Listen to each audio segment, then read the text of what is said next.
Hola a todos y bienvenidos a este segundo vídeo, aunque realmente debería ser el primer vídeo del canal. Me presento, mi nombre es Carlos, aunque algunos de vosotros me conoceréis por mi canal principal que se llama Invierte Joven Criptomonedas, en el cual pues me dedico a comentar temas de divulgación, analizamos un poquito proyectos, bueno, hablamos un poquito de lo que son las criptomonedas. Y resulta que, como ya os comenté en el vídeo justo anterior a este, que, bueno, es un poco el de presentación, una de las cosas uno de los propósitos que yo tengo es intentar enseñar a la gente y compartir, pues, un poco mi experiencia y mis conocimientos, porque, bueno, yo a día de hoy estoy haciendo un doctorado en inteligencia artificial y Big Data y todo este tipo de cosas de informática. Entonces hace ya mucho tiempo que me interesé por el mundo de la blockchain, por el mundo de las criptomonedas. Entonces, bueno, yo he analizado muchos proyectos, me he leído muchos white papers, porque también, como estoy en el mundo de la investigación, pues es algo que sí o sí tienes que hacer. Y bueno, uno de los propósitos de mi canal era el de, bueno, enseñaros y daros la información, en lugar de que tuvieseis que ir vosotros pues a leeros el white paper, que es un poco aburrido y demás, pues de alguna forma en un vídeo que digamos que es más entretenido, un poco más didáctico, pues pudieseis encontrar toda esa información. Sin embargo, pues he querido separar estos contenidos, entonces en mi canal principal voy a seguir haciendo exactamente lo mismo que hacía, que es pues analizar proyectos en 10 minutos, pues las cosas más importantes, y he creado este canal que va a actuar pues a modo de canal secundario, en el cual vamos a analizar en detalle pues una serie de proyectos. Y en el caso del vídeo de hoy vamos a empezar hablando de Ethereum. Deciros, bueno, ya lo estaréis viendo por la duración del vídeo, que este va a ser un vídeo muy largo porque no es un vídeo como otros que hago pues contando las cosas importantes, sino aquí nos vamos a meter de verdad a las tripas, así que en algunos momentos pues se va a poner un poco intensa la cosa, vamos a decir, ¿no? Vamos a hablar de tecnicismos, pero al final creo que es una información que tenéis que conocer porque, bueno, de cara a poder determinar qué proyectos son mejores inversión que otros, pues tenéis que tener un poco toda la información disponible sobre la mesa. Así que nada, antes de empezar, deciros que, bueno, estos vídeos van a ser así en crudo, ¿no? Vídeos de una hora y pico, no sé cuánto durará esto, pero que después, los siguientes días, hasta que salga el siguiente vídeo como tal, pues voy a subir fragmentos de lo que vamos a comentar en el vídeo de hoy, pues con cosas importantes, para que vosotros también luego podáis ir a echarle un vistacillo y, bueno, tengáis la información. Por ejemplo, imaginemos que ahora, en el caso de Ethereum, queréis aprender cómo funcionan los tokenomics, ¿no? Pues en lugar de tener que tragaros todo lo que es el vídeo completo, podéis ir directamente a ese vídeo que voy a subir con la parte solo de los tokenomics y así pues le echáis un vistazo. Y antes de empezar, deciros que si no queréis perderos ninguno de los vídeos que vamos a hacer en este sentido, que vamos a analizar proyectos con mucho detalle, os invito a que os suscribáis al canal para que de esta forma YouTube os envíe notificaciones de cuando hay disponible nuevo contenido. Y otra cosa más, deciros que, bueno, este vamos a decir que es el primer episodio, el episodio piloto, entonces, bueno, yo he preparado unas diapositivas como tal para que vosotros también vayáis viendo con un montón de imágenes y demás todo lo que voy a ir contando. Y bueno, he definido un índice, ¿no? Una serie de contenidos que ahora veremos, que creo que es importante conocer, pero también estoy abierto al feedback, es decir, ahora cuando veáis el vídeo, dejadme en los comentarios qué cosas creéis que debería haberles dado más importancia, qué cosas menos, un poquito para ir mejorando y en los siguientes vídeos pues hacerlo un poco mejor. Sin más, bueno, vamos a empezar ya con el vídeo. Aquí, como digo, he preparado estas diapositivas, que por cierto también las podréis descargar desde un enlace a Google Drive de la descripción, por si acaso alguien también las quiere tener en físico y echarles un vistacillo, como digo, a los gráficos que vamos a ir viendo. Entonces, bueno, podéis ver análisis completo de Ethereum que vamos a hacer en el vídeo de hoy. Y bueno, este es un poco el índice de contenidos de esta presentación. Primero vamos a hablar sobre qué es Ethereum, ¿no? Porque a lo mejor hay alguien que no lo sabe.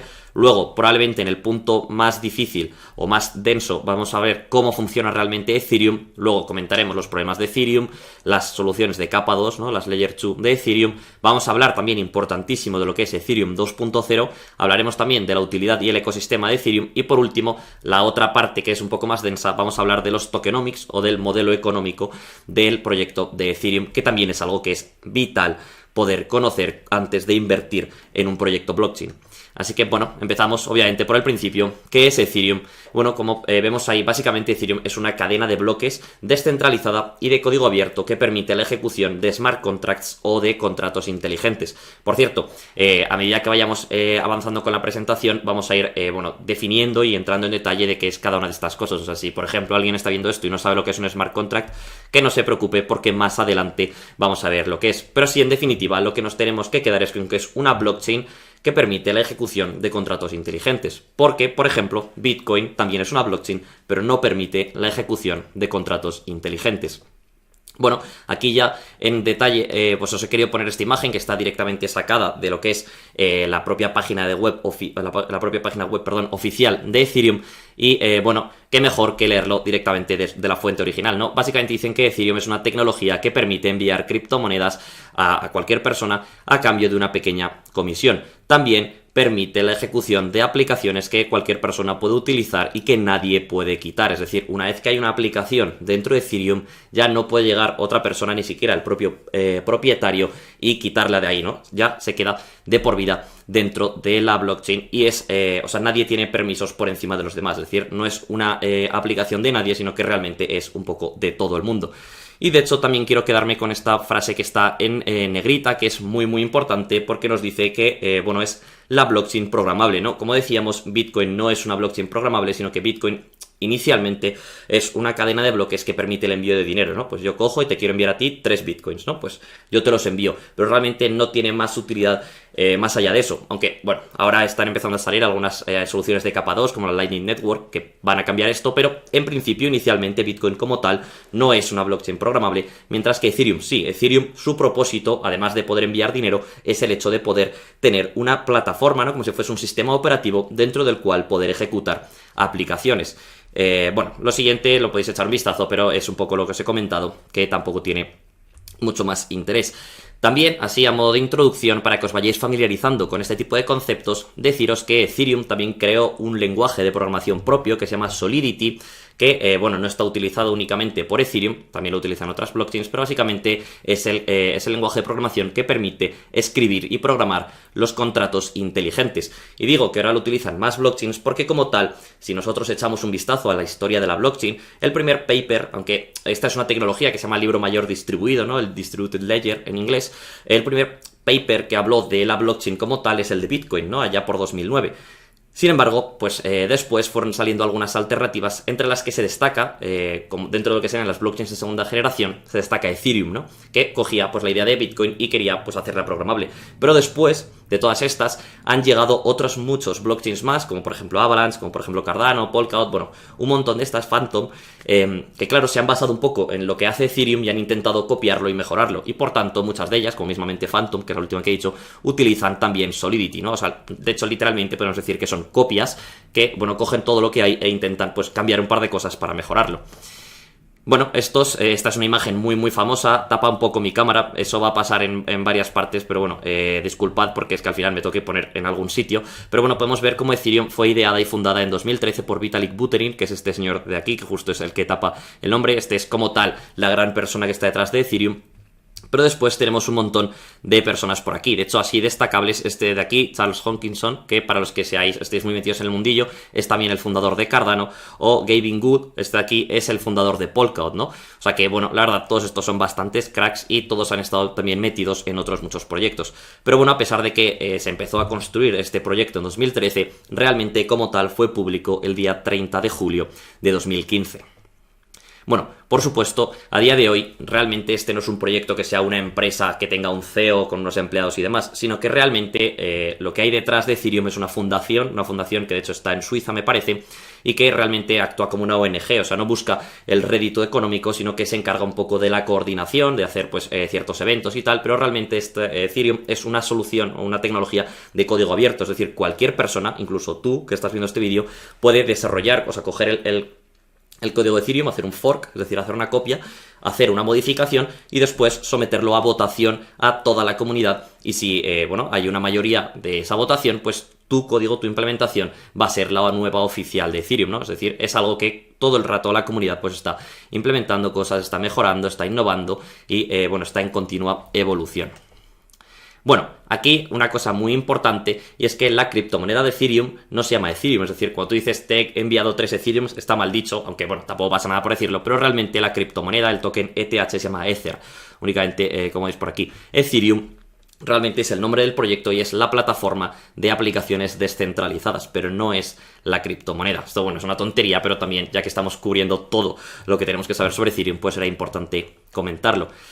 Y ya, creo que ya para acabar con lo que es esta parte de qué es Ethereum y ya meternos en lo que es más complejo de cómo funciona, quería poneros por aquí esto que es Ethereum en números. Como sabéis, a día de hoy es la segunda criptomoneda en cuanto a capitalización de mercado, únicamente por detrás de Bitcoin, que todavía está bastante lejos, aunque hay muchas personas que afirman que, bueno, en el medio largo plazo Ethereum podría llegar a superar en capitalización a Bitcoin, pero podemos ver cómo a día de hoy tiene un market cap de unos 379.000 millones de dólares, y todo esto teniendo en cuenta que el mercado, podemos ver aquí, pues ha tenido una gran caída, ¿no? Porque en los máximos, que están prácticamente muy cerquita de los 5.000 dólares por token, pues obviamente la capitalización era mucho mayor. Bueno, hecha ya esta presentación, esta pequeña introducción, vamos a pasar ya con el meollo de la cuestión, que es cómo funciona realmente Ethereum, ¿no? Realmente, ¿qué es, no? Porque sí, es una cadena de bloques, pero vale, ¿qué es exactamente? Bueno, como vemos aquí, Ethereum es una plataforma donde distintas aplicaciones descentralizadas, por eso, bueno, sale dApps, ¿no? Esta D de aquí es de Decentralized Apps, Decentralized Applications, pueden ser desarrolladas e instaladas para cumplir distintas funciones. Es decir, tenemos que entender Ethereum como una especie de sistema operativo, ¿no? Un sistema operativo distribuido que en lugar de estar en un solo ordenador, está en miles de ordenadores por todo el mundo. Este sistema operativo es lo que se conoce como Ethereum Virtual Machine o EVM, que es lo que estaréis viendo por aquí. Y bueno, encima de esta EVM, pues podemos ver que están los contratos inteligentes, que en definitiva, ya vamos a empezar a introducirlos, no son más que scripts, es decir, código que permite implementar distintas aplicaciones que podéis ver que están por encima, ¿no? Las dApps. Es decir, igual que tú puedes programar pues una aplicación para Android en Java, tú aquí podrías programar una aplicación en Solidity utilizando smart contracts y ejecutarla dentro de la Ethereum Virtual Machine. Creo que la analogía se entiende bastante bien.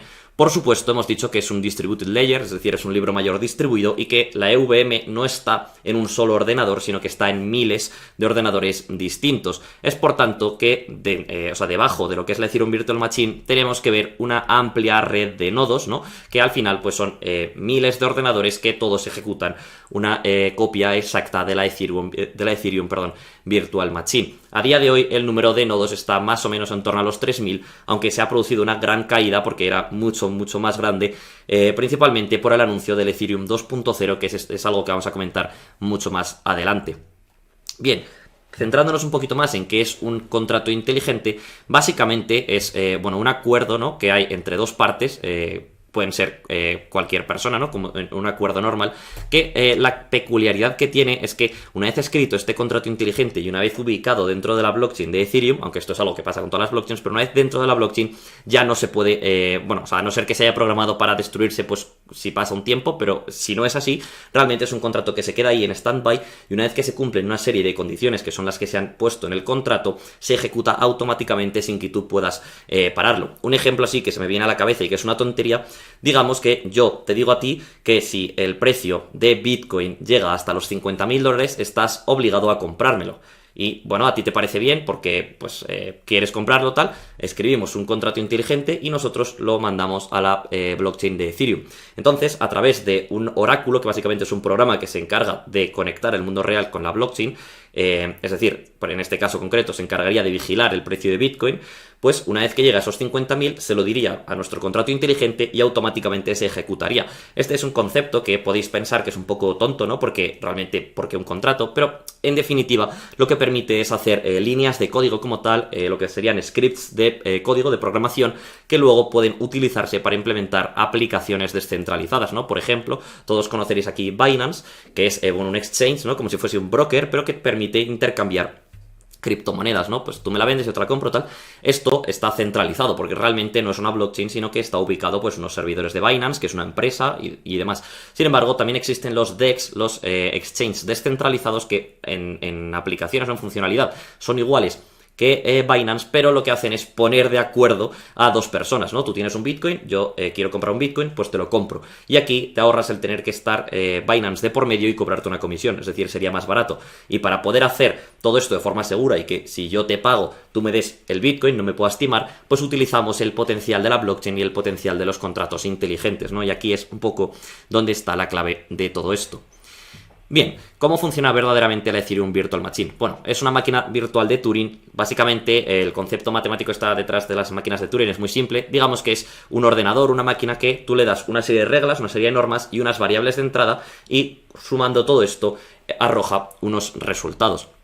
Entonces, como habíamos dicho, Ethereum está programado en Solidity. Entonces, al igual que cuando compilas un programa del ordenador, un código normal, tú escribes un código, le das a compilar y te genera una serie de, un código binario, ¿no? Que serían ceros y unos, que luego es lo que interpreta el ordenador. Pues aquí, más o menos, tenemos lo mismo. Cuando compilamos Solidity tenemos Ethereum bytecodes, que es, digamos, una analogía al lenguaje binario, que después se ejecutan dentro de la Ethereum Virtual Machine. Todo esto es para que ya empecéis a coger un poquito todos los conceptos. También vamos a hablar qué es realmente una máquina virtual, ¿no? ¿Qué es esto de una Virtual Machine? Básicamente es un software desarrollado para crear una capa de emulación.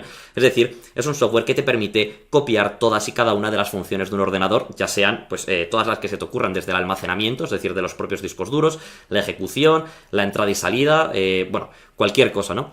Entonces, la clave aquí está en que esto permite crear una máquina virtual que está descentralizada, como hemos comentado, de forma que no está en un solo ordenador, sino que está en miles de ordenadores distintos y que además está completamente separada, completamente aislada, ¿no? No se puede comunicar una virtual machine con el ordenador que está dentro, ¿no? O sea, se podría comunicar, pero por ejemplo a través de protocolos, pero no es como una cosa externa, ¿no? No utiliza lo mismo que el ordenador dentro del que está alojada.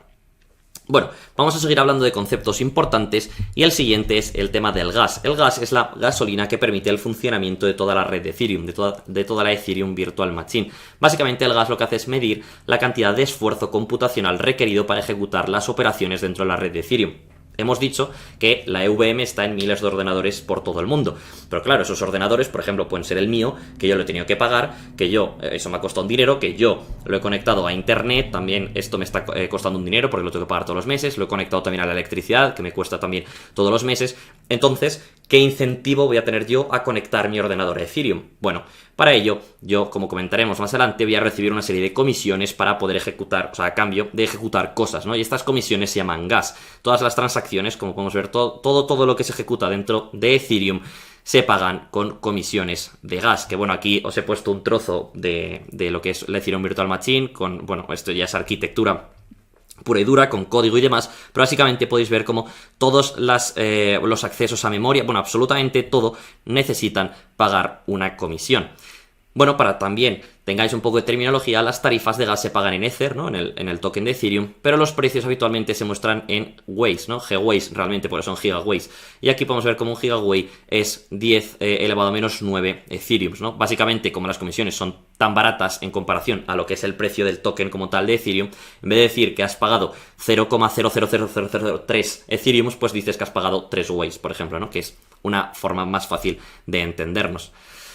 Bien, seguimos hablando y vamos a empezar a comentar ya cosillas importantes, como es la EIP 1559, la Ethereum Improvement Proposal 1559. Habíamos comentado que Ethereum es una blockchain de código abierto. También, por supuesto, podríamos hacer blockchains que no sean de código abierto, es decir, yo puedo ser una empresa y puedo crear mi propia cadena de bloques, pero sobre la que yo tenga poder, ¿no? Y yo haga los cambios que sean y yo tenga todo un poco el mecanismo de consenso y un poco la potestad de hacer lo que quiera. Sin embargo, esto en Ethereum no pasa, sino que realmente tienes que hacer propuestas, ¿no? Las EIPs, estas famosas, y luego, pues todos los que tienen Ethereum, tokens Ether, que es lo correcto, pues podrán decidir en base a la gobernanza, ¿no? Si aceptan tu propuesta o si no la aceptan. Y una de las más importantes a día de hoy es la 1559, que básicamente era una reestructuración del sistema de tarifas de Ethereum con la introducción de una tarifa base. Esto es algo que era importante porque estaban, por ejemplo, teniendo temas de congestión, temas de inflación. Entonces, gracias a esta propuesta, que la habréis leído en muchos sitios, ahora cuando tú pagas por ejemplo, quieres enviar dinero a través de la red de Ethereum o quieres ejecutar algo y tienes que pagar esa tarifa de gas, de esa parte que pagas hay siempre una tarifa base, ¿no? Una parte que se quema, es decir, se destruye por completo y se elimina definitivamente de la circulación. Por tanto, como veremos más adelante, podríamos empezar a hablar de que Ethereum es deflacionario, es decir, de que con el paso del tiempo hay menos Ethereum, lo cual, por supuesto, beneficia a los inversores. Es un poco lo mismo que ocurre con los programas de recompra de acciones que hacen las empresas que cotizan en bolsa. Además, la tarifa base, a pesar de que sea base, es dinámica, es decir, cambia en función de la congestión de la red. Cuando hay mucha congestión, esta tarifa sube, y cuando hay poca congestión, esta tarifa baja. Bueno, habíamos hablado de que Ethereum está descentralizado. Aquí tenemos que empezar a hablar de nodos y clientes. Clientes son versiones de la EVM Y nodos son realmente los ordenadores, vamos a decirlo, aunque no tienen por qué ser ordenadores como tal, pueden ser rigs o bueno, pueden ser otro tipo de cosas, pero así para entendernos. Ordenadores que ejecutan un cliente de la VM y a esto es lo que llamamos nodo. Como decíamos, bueno, hay aproximadamente unos 3.000 y pico nodos en Ethereum a día de hoy, en el momento en el que estoy grabando esto, y podéis ver cómo la gran mayoría pues están principalmente tanto en Estados Unidos, Canadá, como también en algunos de los países europeos, principalmente Alemania y Reino Unido, ¿no? Aunque, bueno, realmente como tal puede estar en todos y cada uno de los países del mundo, aunque obviamente pues la prioridad la suelen tener Estados Unidos y Europa. Bien, también hay que decir que existen distintos nodos, ¿no? Distintos tipos de nodos. Podemos hablar de nodos completos, que son aquellos nodos que tienen una copia completa de la VM y que por tanto pues ejecutan todo. También tenemos nodos de archivo que básicamente únicamente se encargan de almacenar un historial de la cadena de bloques, y después hay una posición intermedia de nodos ligeros que tienen, bueno, unas funciones distintas, no tantas como un nodo completo, y que bueno, pues están ahí un poco en el medio. Bien, mecanismos de consenso. Estamos hablando de que la Ethereum Virtual Machine está distribuida, una copia exacta, una copia completa de su historial en miles de ordenadores por todo el mundo.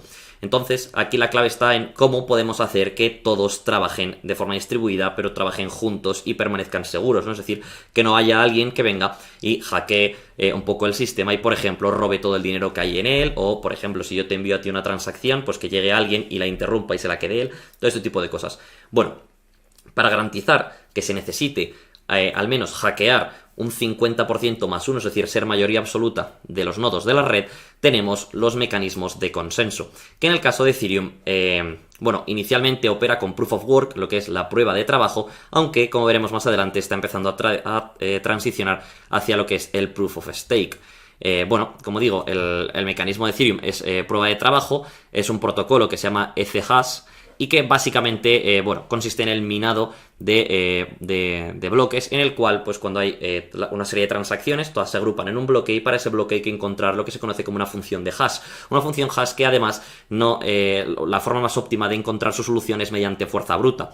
Y por tanto, pues todos los ordenadores tienen que competir entre ellos para ver quién consigue el hash más rápido. Y una vez que se consigue, a ese ordenador que ha obtenido o que ha conseguido minar el bloque, pues se le da una recompensa, como veremos más adelante cuando hablemos de realmente cómo funcionan las tarifas. Después, también es importante hablar de lo que son los estándares de tokens. Al final, dentro de lo que es la blockchain de Ethereum, existen una serie de activos que pueden ser, por ejemplo, tokens Ether, ¿no? O sea, lo que es el token como tal de la blockchain de Ethereum, pero yo también, por ejemplo, puedo querer desarrollar una aplicación dentro de lo que es esta blockchain, ¿no? Una aplicación pues que sea un juego, sea lo que sea, como comentaremos más adelante, y que también tenga sus propios tokens. Pues a estos tokens que podríamos de hecho llamarlos como activos dentro de porque no hace falta que sean como tal dinero, sino que pueden ser, por ejemplo, imágenes. A estos también hay una serie de estándares, una serie de reglas que los rigen, o rigen, mejor dicho, su comportamiento. El más famoso, sin ningún tipo de lugar a dudas, es el estándar ERC20, que es una interfaz para tokens fungibles. Bueno, para los que no conozcáis lo que es la fungibilidad, es que sean fácilmente intercambiables, ¿no? O sea, que se puedan intercambiar. Es decir, un billete de 10 euros es fungible. ¿Por qué? Porque no existe diferencia entre un billete de 10 euros y otro billete de 10 euros. Y que por mucho, por ejemplo, que uno esté un poco más arrugado que el otro, y que entonces visualmente sí que serían distintos, realmente con ellos se puede hacer exactamente lo mismo, que es una compra por valor de 10 euros. Por tanto, son perfectamente intercambiables. Esta es la propiedad de fungibilidad, y podemos ver aquí cómo son tokens de votación, tokens de participación, monedas virtuales, bueno, pueden ser cualquier cosa. Otro de los estándares más famosos es el ERC721, que es el estándar justo para los tokens no fungibles, para los famosos NFTs. Cuando hablamos de NFTs, que es algo de lo que se habla mucho y que muchos conoceréis, realmente lo que es más típico es hablar de imágenes, ¿no? Una imagen que está dentro de la blockchain, pero realmente se pueden hacer NFTs de prácticamente cualquier cosa, ¿no? Se pueden hacer NFTs de vídeos, de código, de cualquier cosa, ¿no? Cualquier archivo que esté dentro de una blockchain puede ser asegurado mediante este estándar. Y luego ya hay otros dos que también son importantes, pero no tanto, que es el RC777, que permite desarrollar funcionalidad extra dentro de los tokens, es decir, que se puede hacer más cosas con ellos. Por ejemplo, en el caso de RC20, como veremos ahora en un ejemplo, pues prácticamente se puede enviar, recibir y poco más, ¿no? Sin embargo, esto añade un poco más de funcionalidad. Y luego el RC1155 permite transacciones más eficientes, es decir, ahorra un poco de comisiones cuando participa dentro de lo que es la blockchain de Ethereum. Aquí, bueno, teníamos las funciones que tiene un token RC20 y que, bueno, si un smart contract cumple todas estas funciones distintas, podríamos decir que es un smart contract RC20. Entonces, bueno, aquí realmente podemos ver cómo son nombres, símbolos, decimales que hay, el supply total de ese token, el balance, las transferencias, bueno, se pueden hacer realmente como tal 3 o 4 cosas distintas. Bueno, dicho todo esto, ya tenemos un poco un contexto de cómo funciona realmente Ethereum, entonces ahora vamos a hablar de sus problemas. Digamos que existe una cosa que se llama el trilema de la blockchain, que básicamente es ese que estáis viendo por aquí. Que digamos que nosotros tenemos por aquí escalabilidad, es decir, que se pueda utilizar mucho, ¿no? Que no lo utilicen 10 personas, sino que lo puedan utilizar millones. Tenemos también seguridad y tenemos también descentralización, que un poco son las 3 características que queremos que tenga la blockchain, o en este caso, que queremos que tenga Ethereum. Y el trilema está en que si tú escoges cualquiera de los 3 lados de este triángulo, el A, el B o el C, de alguna forma tienes que renunciar al otro. Es decir, si tú quieres una blockchain segura y una blockchain descentralizada, probablemente sea una blockchain lenta y poco escalable, que es de hecho justo el caso de Ethereum, ¿no? Ethereum está en el lado C. Sin embargo, nosotros, por ejemplo, cualquier tecnología puede ser segura y escalable, ¿no? Cualquier tecnología que no sea blockchain, cualquier tecnología del mundo real. Sin embargo, por supuesto, no está descentralizada, sino que forma parte de lo que es una empresa. Un ejemplo sería Binance. Binance es escalable, Binance es seguro, pero Binance no es descentralizado. Y por otro lado, si tú quieres ser descentralizado y escalable, pues probablemente tengas que ceder parte de tu seguridad. Y al final, a día de hoy no existen alternativas viables, reales, que hayan conseguido solucionar y tener un poco estas 3 características. Entonces, en esta línea podemos hablar un poco de muerte por éxito dentro de Ethereum. Aquí podéis ver la evolución del coste del gas en Waze de los últimos 5 años, ¿no? Podéis ver, por ejemplo, que en el momento de grabar este vídeo pues está unos 40 Waze, pero que prácticamente llegó, por ejemplo, a 750 aquí en el año 2020. O sea que ha habido picos y esto ha hecho que, por ejemplo, muchas personas dejen de utilizar o que algunas aplicaciones den problemas, como los famosos CryptoKitties. Bueno, ha habido graves problemas porque al final lo que ocurre es que al ser poco escalable Ethereum, claro, cuando hay muchas aplicaciones que quieren utilizarla porque se ha hecho muy popular, al final compiten entre ellas y la propia ley de la oferta y la demanda es la que eleva las comisiones. Y esto, por supuesto, es negativo, ¿no? Porque al final, si llega una nueva aplicación, dice, oye, ¿a qué blockchain voy? ¿A Ethereum, que realmente es muy cara y que me va a costar mucho ejecutar? ¿O me intento ir a otra blockchain que a lo mejor sea un poco menos descentralizada, un poco menos segura, pero que las comisiones sean muy bajas? Entonces, pues ahí está un poco esa muerte por éxito de Ethereum. También podemos hablar de congestión. Aquí podemos ver como también en los últimos años el gas ha sido muy elevado, aunque aquí podemos ver esta gran caída que tiene bastante que ver con Ethereum 2.0, como comentaremos más adelante. Pero cuando hablamos de congestión, podemos ver aquí cómo ahora mismo Ethereum arroja un rendimiento de unas 15 transacciones por segundo, ¿no? Que la verdad es un número bastante ridículo si lo comparamos, por ejemplo, con las transacciones por segundo que utiliza la red de Visa, ¿no? De Visa, de Mastercard y demás, que están más o menos en torno a las 10.000. O sea que, bueno, todavía le queda mucho por llegar. Además, hay otro problema que tiene Ethereum y es que, como comentábamos antes, le han salido un montón de competidores. Hay un montón de blockchains que cogieron y dijeron, hombre, pues la verdad es que la idea de hacer una blockchain programable que tuvo Ethereum es una barbaridad. Pero claro, estamos viendo que no es escalable, ¿no? Que tiene ciertos problemas. De hecho, justo podemos ver aquí que el tiempo medio de creación de cada bloque pues son 14 segundos.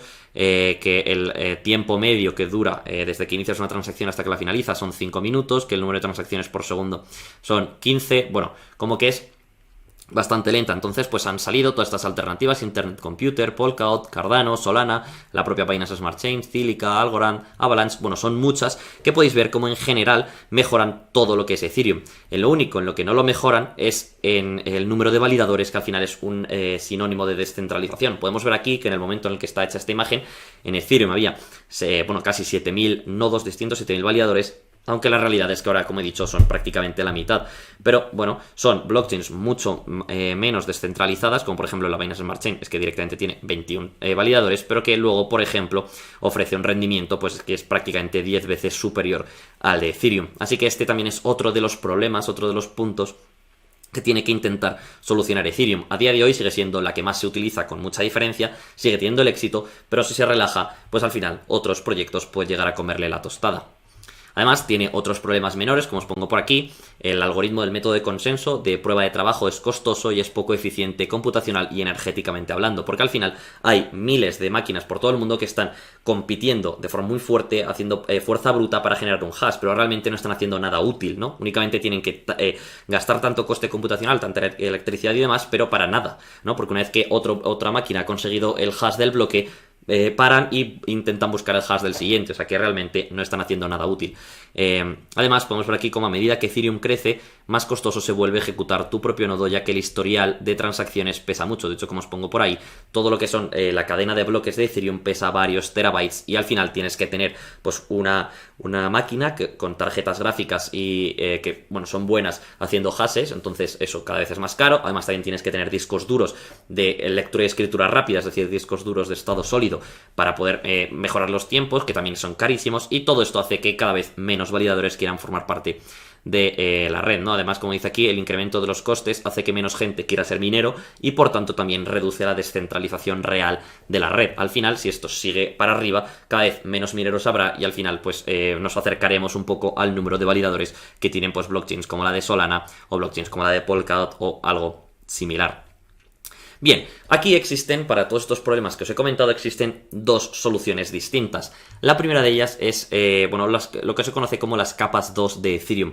Básicamente, lo que es una capa 2 es una tecnología, digamos, que se ejecuta por encima de una blockchain, que en este caso una blockchain es una capa 1, ¿no? Ethereum sería lo que conocemos como capa 1, y que la ayuda y la resuelve problemas que pueda tener, ¿no? Un ejemplo clarísimo de lo que es una Layer 2 es lo que se conoce como las sidechains, ¿no? Las cadenas paralelas.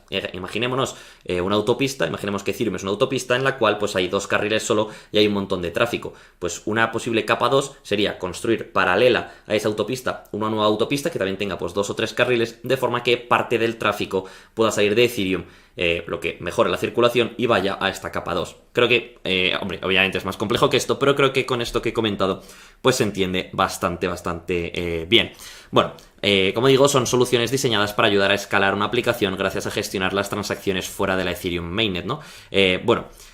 Aquí lo que está ocurriendo es que, claro, porque alguno estará pensando, vale, pero si simplemente cogemos una sidechain, ¿no? Una cadena paralela y una autopista, ¿no? Y la construimos al lado, realmente esos coches que pasen por ahí no están como tal utilizando Ethereum, ¿no? O sea, para eso que vayan a otra blockchain. Pero aquí la clave está en que las transacciones se gestionan fuera de Ethereum, pero periódicamente se envía una prueba de que eso ha ocurrido a la blockchain de Ethereum, de forma que, por ejemplo, si hay 1000 transacciones, no todas tienen que pasar por Ethereum, sino que pueden pasar por otro sitio, y únicamente pues a Ethereum se le envía cada 50 transacciones un resumen de lo que ha ocurrido, ¿no? Para también utilizar la seguridad compartida. Entonces aquí podemos ver algunas de las capas 2 más importantes. Sin duda la más importante es Arbitrum, que de hecho podemos ver que tiene un valor total bloqueado de 3.61 billones de dólares. Luego hablaremos más adelante de lo que es el valor total bloqueado. Otra muy famosa es Loopring, ZK Sync. Al final aquí hay distintas tecnologías que lo que hacen es mejorar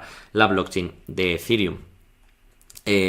¿Por qué son necesarias las capas 2? ¿No? Bueno, para empezar, más transacciones por segundo mejora la experiencia del usuario, baja las tarifas de gas y reduce la congestión de la Ethereum Mainnet. Además, como se comentaba, todas las transacciones se agrupan en una sola transacción a la Ethereum Mainnet, lo que reduce las tarifas de gas. Además, las Layer 2 se construyen sobre Ethereum, por lo que se comparte su descentralización y su seguridad. O sea que realmente, a pesar de ser carreteras paralelas, están como tal integradas dentro de Ethereum. Y aquí, los que tengáis más conocimiento, estaréis diciendo, bueno, pero la Layer 2 más famosa y más conocida de Ethereum es Polygon, no es Arbitrum, ¿no? Y en esa lista no salía. Y efectivamente tenéis parte de razón.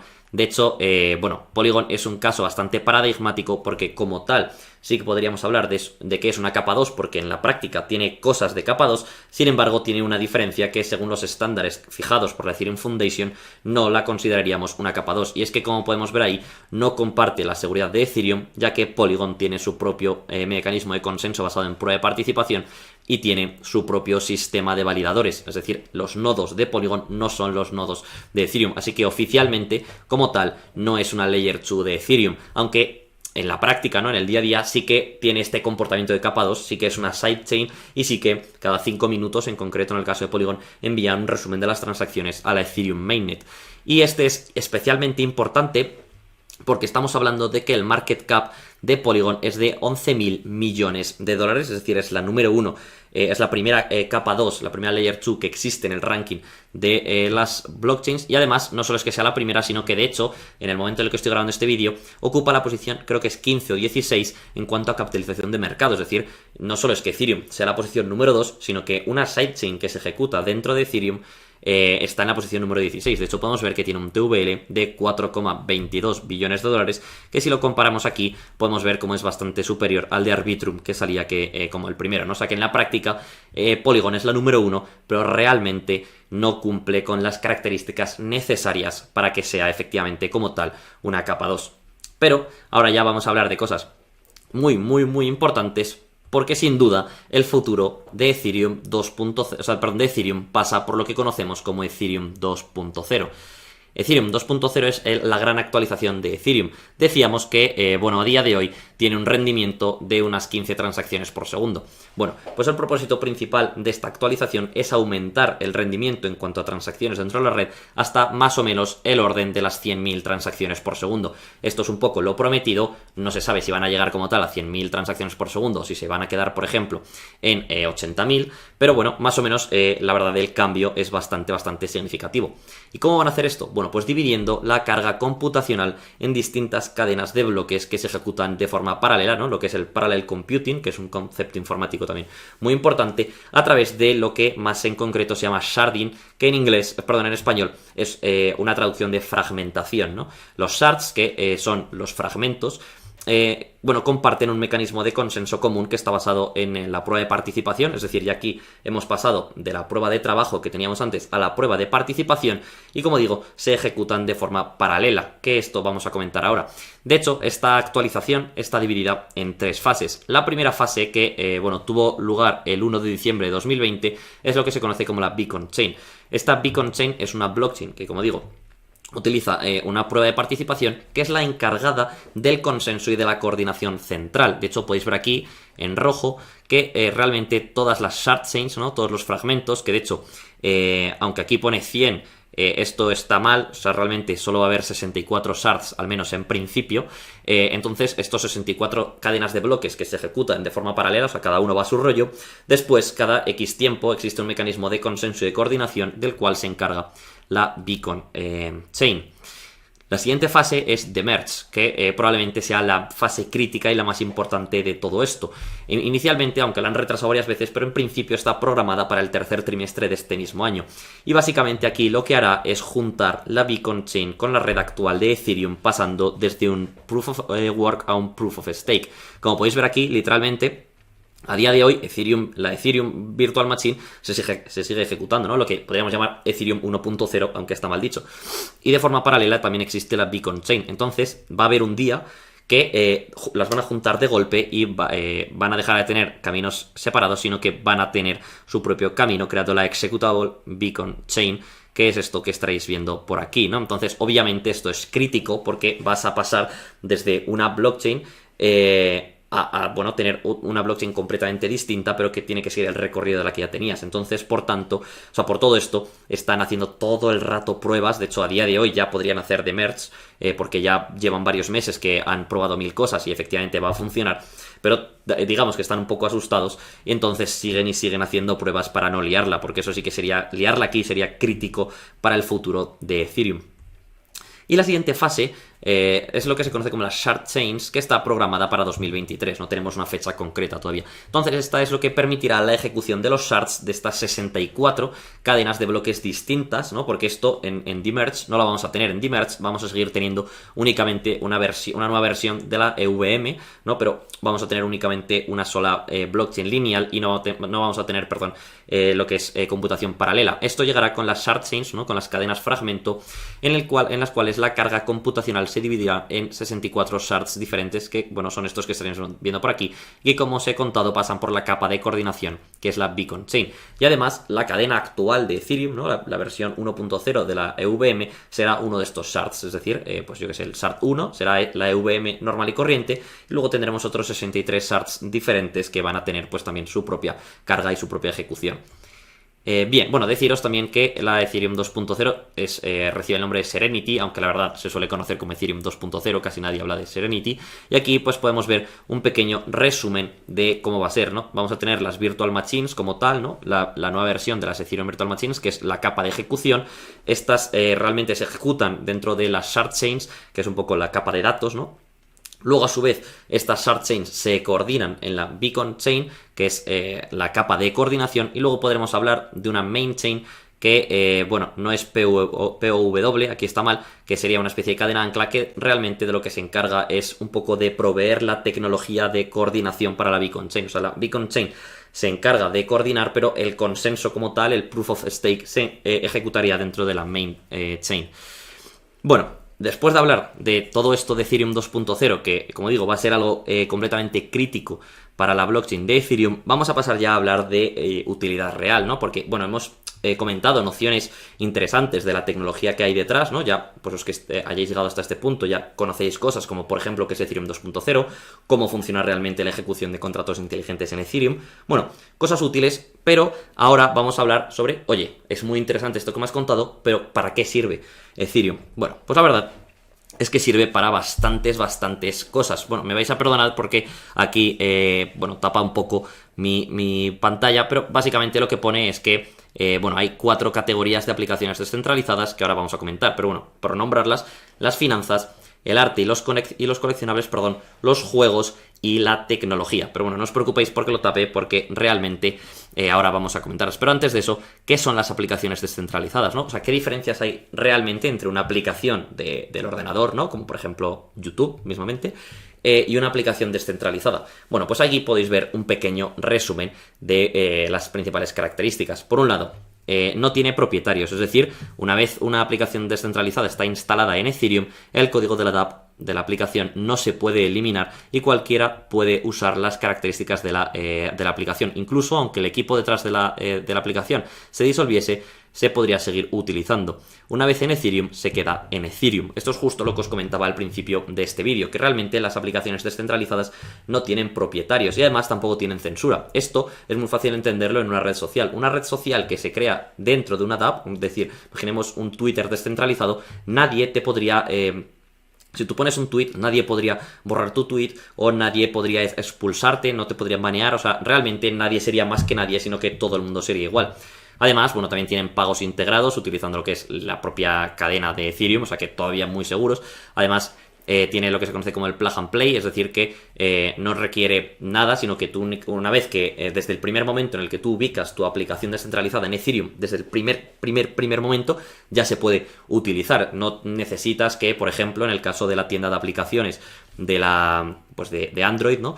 Tú, cuando subes una aplicación, ¿no? un juego para móvil, por ejemplo, el propio Google te la tiene que verificar, te la tiene que autorizar y tal, y tiene que pasar un tiempo. Aquí no, aquí tú alojas en Ethereum una aplicación y desde el primer momento se puede ejecutar. Además, también incorpora sesión anónimo, o inicio de sesión anónimo, nadie sabe quién hay detrás.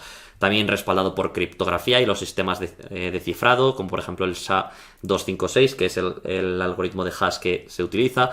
No hay tiempo de actividad, o sea, realmente no hay controles de ningún tipo. De hecho, ahora que lo he comentado, otra característica o otra forma de llamar a lo que es Ethereum es como una especie de tienda de aplicaciones, ¿no? Realmente es un mal nombre porque es una tecnología, pero sí que podríamos decir que en la práctica, al margen de que sea una cadena de bloques o no, pero en la práctica es como una tienda de aplicaciones, un sistema, una bolsa de aplicaciones con utilidades muy muy distintas y con grandes ventajas por encima de lo que son las aplicaciones normales y corrientes de toda la vida. Pero bueno, vamos a empezar a comentar los 4 puntos que decíamos antes. ¿Qué se puede hacer con Ethereum? Bueno, pues lo primero, de hecho me atrevería a decir lo más importante, es el tema de las finanzas de DeFi, es decir, las finanzas descentralizadas, las famosas Decentralized Finance, que son básicamente aplicaciones que se centran en la creación de servicios financieros utilizando criptomonedas. Ofrecen la posibilidad de prestar dinero, pedir prestado, obtener intereses y realizar pagos privados sin necesidad de datos personales o intermediarios. Aquí, la verdad, hay muchas aplicaciones que todos conoceréis, como por ejemplo Aave, Compound, que, bueno, básicamente son aplicaciones muy famosas dentro de Ethereum. De hecho, por ejemplo, Aave está dentro del top 50 en cuanto a capitalización de mercado de todo el mundo de las criptomonedas. O sea que es una aplicación con muchísimo éxito que mueve miles de millones de dólares. Y en este caso, básicamente puedes pedir prestado dinero, ¿no? Como si vas a un banco, pero aquí, como no hay un banco, pues puedes, o sea, te ahorras las comisiones y demás, son mucho más bajas. Además, no puede ser, porque tú en un banco realmente, por ejemplo, te podrían vetar, ¿no? Te podrían decir, no, pues no te lo damos. Aquí eso no te puede pasar. Uniswap es el mayor exchange descentralizado del mundo, es decir, es como si fuese, para que nos entendamos, como si fuese Binance. Y luego, bueno, Polymarket, hay realmente, bueno, un montón de aplicaciones distintas del sector financiero. En cuanto a arte y coleccionables, los famosos NFT son aplicaciones que se centran en la titularidad digital, es decir, si tú tienes una imagen y que esa imagen sea tuya, ¿no? Y que todo el mundo sepa que es tuya y que nadie te la pueda robar. Eso es básicamente lo que es un NFT. Incrementando el potencial de ingresos para los creadores, es decir, si yo soy un pintor, pues puedo crear obras y en lugar de que esas obras, pues luego la imagen la pueda estar por ahí, pues realmente yo creo un NFT de eso, y aunque en principio el JPG como tal sí que podría estar distribuido, realmente todo el mundo sabría de quién es algo. Esto se entiende muy bien con la Mona Lisa. Mona Lisa, tú puedes crear muchas versiones de la Mona Lisa. Yo puedo coger aquí y colgarme un cuadro de la Mona Lisa que sea clavado. Ahora bien, todo el mundo sabe que la Mona Lisa de verdad está en el Louvre, ¿no? Pues esto es lo mismo. Tú puedes tener imágenes JPGs, pero todo el mundo sabrá, y esto será inmutable, que un NFT en concreto será tuyo, será mío, será de quien sea, ¿no? Entonces, bueno, inventando nuevas formas de invertir en sus creadores preferidos y su trabajo. Aquí podemos hablar de Foundation, que bueno, es de tema de obras de artes digitales y demás, aunque sin duda el marketplace más famoso del mundo NFT es OpenSea, que no sé si lo sabíais, pero se ejecuta dentro de Ethereum, ¿no? Esto básicamente es una tienda de NFTs donde tú puedes vender, comprar NFTs y además también los puedes almacenar dentro de ahí. Y aunque no se dice mucho porque se habla de OpenSea, pero realmente OpenSea utiliza la tecnología de Ethereum.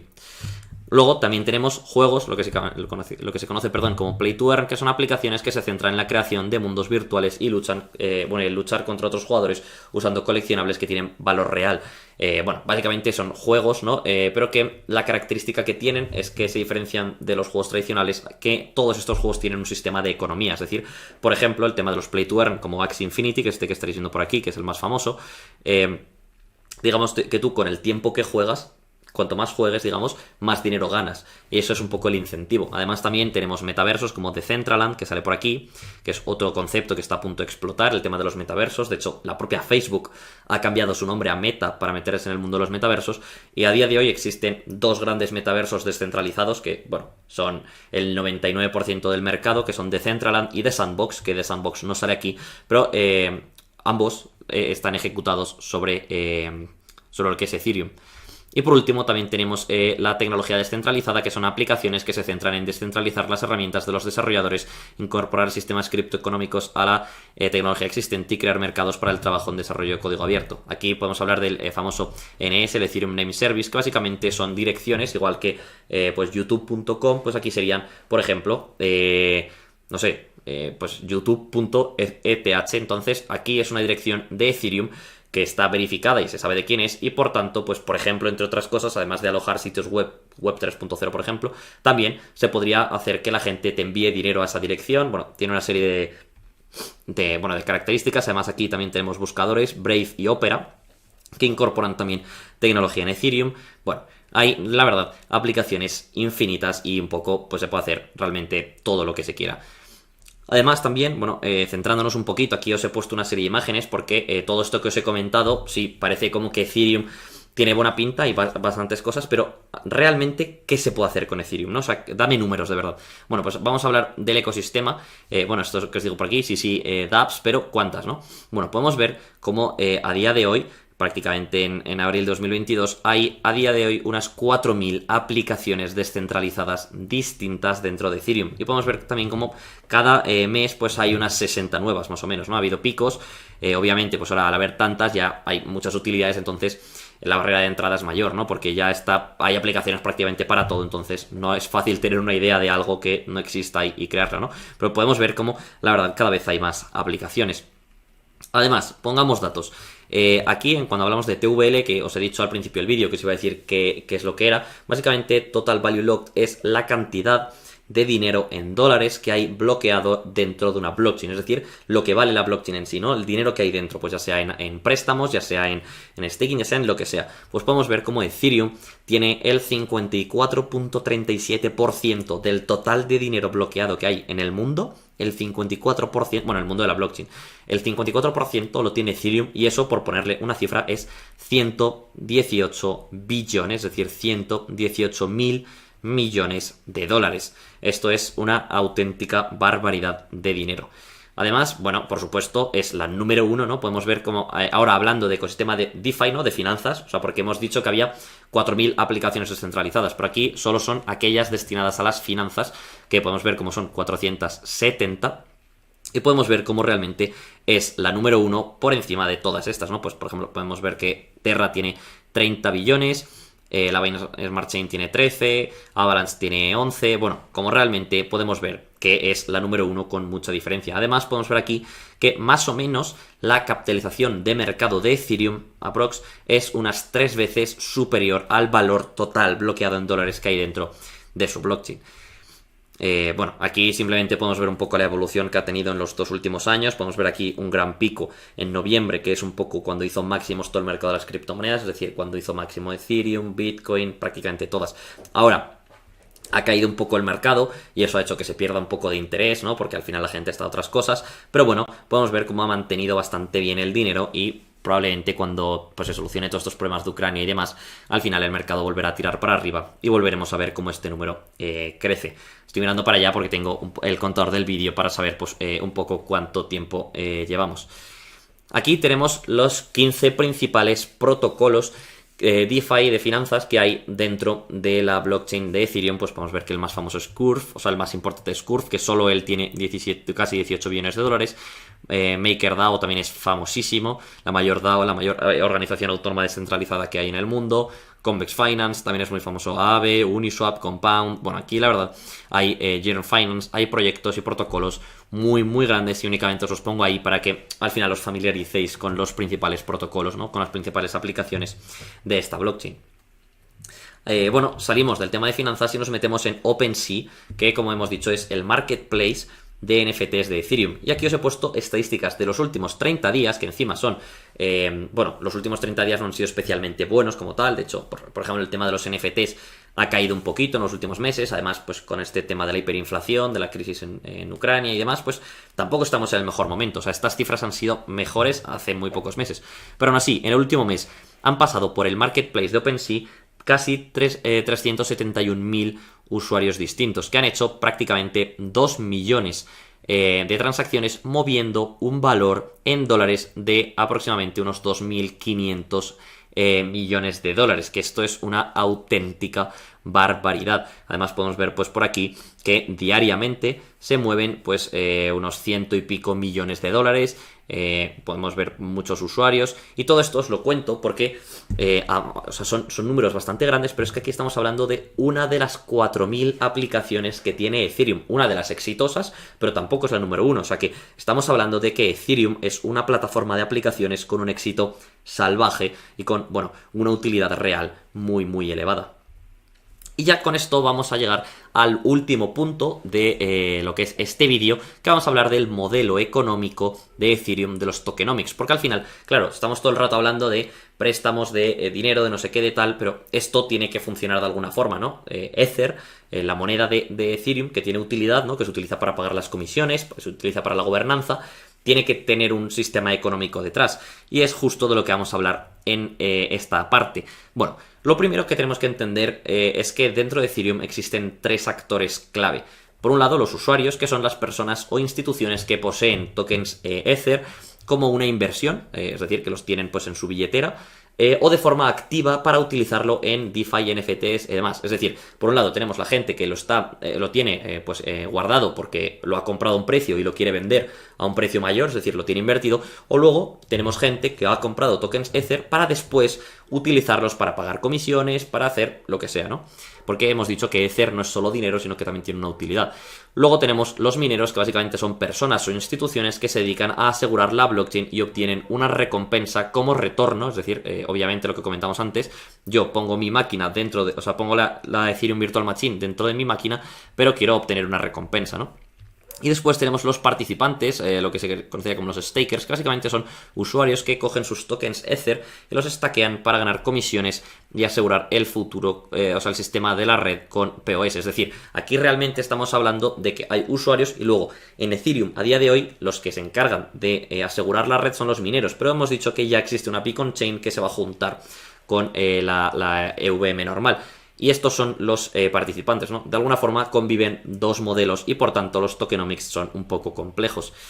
Bien, el modelo económico actual de Ethereum. Los mineros obtienen dos tipos de comisiones. Por un lado, obtienen un subsidio de bloque de 2 Ethereum recién acuñados. Es decir, cuando un minero consigue minar consigue minar un bloque, se le dan como recompensa 2 Ethereum. Pero estos 2 Ethereum se crean de la nada, digamos, ¿no? Se cogen 2 Ether y se le dan. Por tanto, esta comisión diluye a los titulares existentes de Ethereum, de Ether, ya que aumenta el Ether en circulación. Esta comisión se paga a nivel de protocolo. Ahora hablaremos de qué es esto a nivel de protocolo.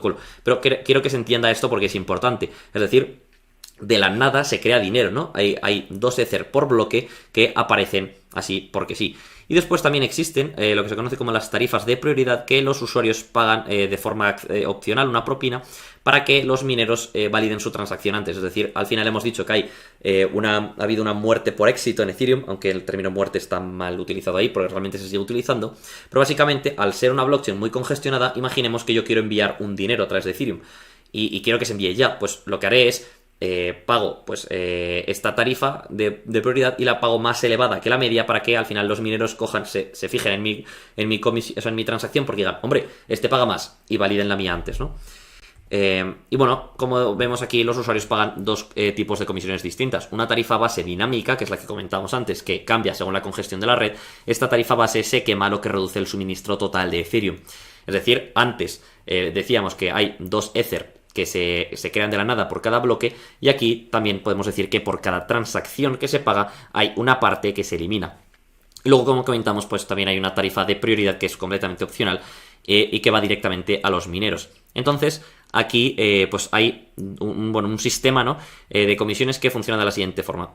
Comisiones pagadas por los individuos. Hay una parte opcional que podemos ver que va directamente a los mineros y que no tiene ningún impacto en el supply, ¿no? En la cantidad de Ether que existe. Luego tenemos una tarifa base que esa se destruye, por tanto el total de Ether que hay, el total que existe cada vez es menor. Pero en contraposición, también a nivel de protocolo, de la nada a los mineros por cada bloque se le paga 2 Ether, por tanto aumenta el suministro. Es decir, de alguna forma hay como dos fuerzas que chocan, ¿no? Por un lado, que hay Ether que aparece de la nada y por otro lado hay un Ether que se va quemando, ¿no? Esto es lo que introdujo la EIP 1559, porque hasta esa propuesta solo había inflación, ¿no? Solo existía esto y no existía esto, por tanto cada vez había más Ether y eso es malo porque diluye al inversor. Bueno, ya para poner un poquito también cifras, actualmente hay 120 millones de tokens Ether en circulación y podemos ver cómo existe un choque de fuerzas, un aumento de la oferta, es decir, un aumento del circulante que hay gracias al subsidio por bloque, ¿no? Que bueno, podemos ver aquí cómo más o menos al día se da en cuanto a a los mineros, perdón, se les da 13.500 Ether cada día, que esto significa que hay una tasa de inflación anual del 4%, ¿no? Es decir, estos Ether que aparecen de la nada que decíamos, pues son unos 13.500 por día. Pero también, otra de las fuerzas es una disminución gracias a la quema de las tarifas bases, que al ser dinámicas pues son difíciles de calcular, porque cuando hay mucha congestión en la red son muy altas, pero cuando hay poca pues son muy bajas. Pero bueno, la media lo sitúa en unas 4.500 Ether, o sea, se queman, perdón, unos 4.500 Ether por día, es decir, se destruyen 4.500 y se crean 13.500. Por tanto, la inflación real no es este 4%, sino que es aproximadamente un 2,7%, es decir, cada año que pasa hay 2,7% de tokens adicionales de Ether. Bueno, aquí básicamente os he puesto las recompensas por día, ¿no? Por los últimos meses. En naranja podemos ver el número de Ether que se han dado a los mineros, entonces podemos ver como más o menos es constante en estos 13.500, varía un poquito, pero realmente es constante. Sin embargo, el número de Ether que se queman por día, pues es, bueno, oscila muchísimo. De hecho, justo lo tapa aquí mi cámara, pero podéis ver que este es el máximo, aquí donde tengo el ratón, y este día se quemaron prácticamente 20.000 tokens Ether.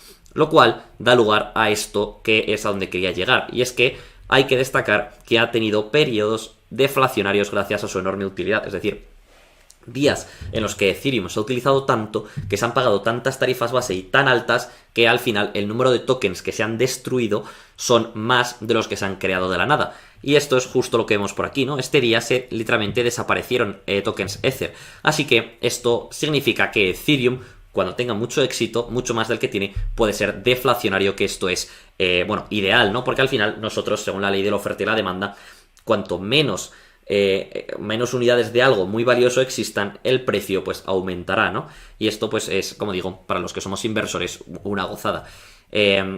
Bueno, otra de las claves aquí está en, claro, necesitamos que haya un éxito brutal en Ether, ¿no? Que haya mucha demanda. Entonces los mejores indicadores de la demanda son las métricas del sistema. Aquí os he puesto las dos típicas. Por un lado, las transacciones diarias dentro de la blockchain de Ethereum, ¿no? Entonces podemos ver, pues por ejemplo, que está aquí con 1 millón y pico más o menos de transacciones por día, que ha tenido una tendencia bastante creciente, a pesar de que, bueno, luego ha habido caídas, también estamos en un mal momento, pero bueno, en general hay una creciente utilidad con el paso de los años. Y luego la otra típica es el número de direcciones activas que hay en Ethereum, que podéis ver también cómo han sido crecientes. Es decir, cada vez hay más personas y más entidades que quieren utilizar la blockchain de Ethereum.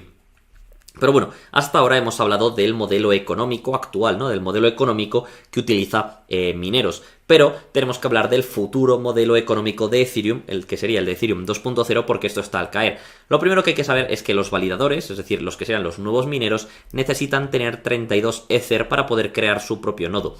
En este caso recibirán dos tipos de recompensas.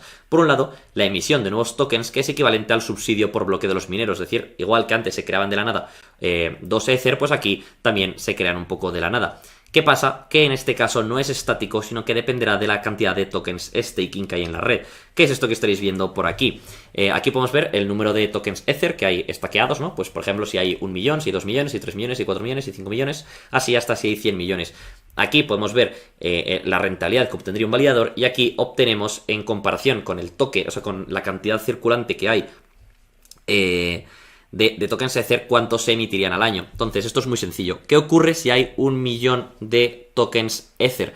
Que la seguridad de la red será pequeña, ¿no? Porque al final queremos que haya muchos tokens stackeados, porque eso aumenta la seguridad de la red. Por tanto, aquí lo que hacen es aumentar la rentabilidad, o sea, ofrecer una rentabilidad muy elevada para los validadores, porque al final eso incentiva que la gente quiera poner sus tokens Ether en staking y más gente quiera participar de la red. Entonces, si esto aumenta mucho, pues al final se va reduciendo hasta que, por ejemplo, si hay 100 millones de tokens Ether bloqueados, que de hecho habíamos dicho que ahora mismo el suministro circulante es de 120, o sea que prácticamente todos los tokens Ether que existen estuviesen stackeados, estuviesen bloqueados, pues la rentabilidad ya sería muy pequeña, porque tampoco queremos tantos, ¿no? Porque eso también reduce un poco la eficiencia del sistema. Así que, bueno, se calcula que más o menos estará por aquí, ¿no? En algún punto, y bueno, veremos a ver, porque como todavía esto no está operativo, tampoco podemos saberlo al 100%. Y bueno, también los validadores, además de estas recompensas, obtendrán también las comisiones de las propinas por prioridad, exactamente las mismas que había antes. Pero claro, en este caso, por tanto, ya no dependen, la rentabilidad de los mineros era 2 Ether más las comisiones por prioridad. ¿Qué pasa? Que aquí ya hay doble duda. Tienes la duda de cuánto te van a pagar de comisiones por prioridad, pero también tiene la duda de cuántos Ether hay en staking. Es decir, si tú eres de los pocos que están en staking, vas a ganar mucho, pero si hay muchos nodos en staking, pues vas a ganar menos. Además, también hay que destacar que con la llegada del sharding se espera que las propinas de prioridad se reduzcan hasta prácticamente cero, porque ya no habrá congestión en la red, entonces por tanto nadie querrá pagar más, porque ya las transacciones, las transacciones por segundo serán tan elevadas que no vas a tener que intentar pagar más para tener prioridad, porque todo el mundo va a tener prioridad. Así que en la práctica el incentivo que tendrán los validadores va a ser directamente y las comisiones de prioridad van a ser nulas. Y aquí, por poner unos cuantos datos, que bueno, estoy viendo que también tapa un poco mi cámara, pero bueno, os lo leo. En primer lugar, se espera que la emisión de nuevos tokens otorgados como recompensa esté en el rango del 0,5% a 1% cada año. Es decir, se espera que estemos más o menos desde los 8 millones de tokens Ether hasta prácticamente los 40, ¿no? Más o menos ese se espera que sea el rango de tokens Ether que estén bloqueados. También se espera que la quema de las tarifas base pueda crecer con las transacciones, llegando a reducir la oferta en un 1,5% anual. Es decir, se espera que tenga tanto éxito porque ahora Ethereum ha perdido mucho por la congestión, pero una vez que no haya congestión, se espera que haya tantas transacciones con tantas tarifas base que más o menos se queme un 1,5% anual. En general, sumando ambos, se espera que el suministro circulante de Ethereum se mueva en el rango de menos 0,5%, es decir, que sea deflacionario, que cada año haya un 0,5% menos, a un 0,5% anual de inflación, ¿no? Más o menos que se quede constante, que de hecho en la práctica es lo mismo que Bitcoin, ¿no? Bitcoin, sabéis que tiene un límite teórico en los 21 millones de Bitcoins y no puede haber más, pues más o menos se quiere conseguir algo parecido en Ethereum. Pero aquí, y con esto vamos a acabar, hay un cambio clave, y es que los mineros vendían la recompensa, es decir, los tokens Ether que les regalaban a los mineros directamente cogían y los vendían porque, bueno, al final tenían que pagar la electricidad en dólares, o sea, claro, o sea, todo esto querían hacerlo por dinero. Sin embargo, los validadores no van a vender los tokens Ether. ¿Por qué? Porque para empezar, no tienen que pagar una electricidad porque no se necesita resolver complejas operaciones matemáticas para participar de un Proof of Stake. Eso lo primero. Pero además también hemos dicho que tienes que tener 32 Ether bloqueados por ejemplo 1 año, bloqueados 2 años, para poder hacer staking. Y de hecho, cuanto más tiempo lleves en staking, más rentabilidad vas a obtener. O sea que hay un incentivo de bloquearlos y no tocarlos. Entonces, ¿qué sentido tiene que si una persona que tiene bloqueados 32 Ether y no los puede tocar, le dé por vender el 0.001 que le han dado de comisión? No tiene ningún sentido, ¿no? Querrá seguir stackeándolos para seguir obteniendo más recompensa. Así que ahora vamos a tener una reducción significativa de la presión vendedora sobre Ethereum. Y como todos sabéis, cuando algo nadie lo quiere vender y todo el mundo lo quiere comprar, según la ley de la oferta y la demanda, suele provocar un aumento significativo de los precios. Así que nada, ya con esto hemos acabado un poco la chapa que tenía que soltaros en el vídeo de hoy. Ha sido un poco denso, de hecho estoy viendo por aquí que más o menos 1 hora y unos cuantos minutos ha durado. Pero bueno, como digo, este era el primer vídeo, así que dejadme en los comentarios qué os ha parecido. ¿Queréis que me centre más en otras cosas? ¿Queréis que en otras pues me toque centrar menos? Dadme un poco de feedback y por supuesto que todo este tipo de cosas lo iré implementando en los próximos vídeos. Así que sin más, bueno, si os ha gustado este vídeo y no queréis perderos ninguno de los que iré subiendo, os invito a que os suscribáis al canal. Recordaros también que los fragmentos de lo que hemos comentado en el vídeo de hoy los iré subiendo estos días y bueno, estad atentos porque muy pronto llegará más contenido al canal. Sin más, yo me despido ya y nos vemos en el próximo vídeo.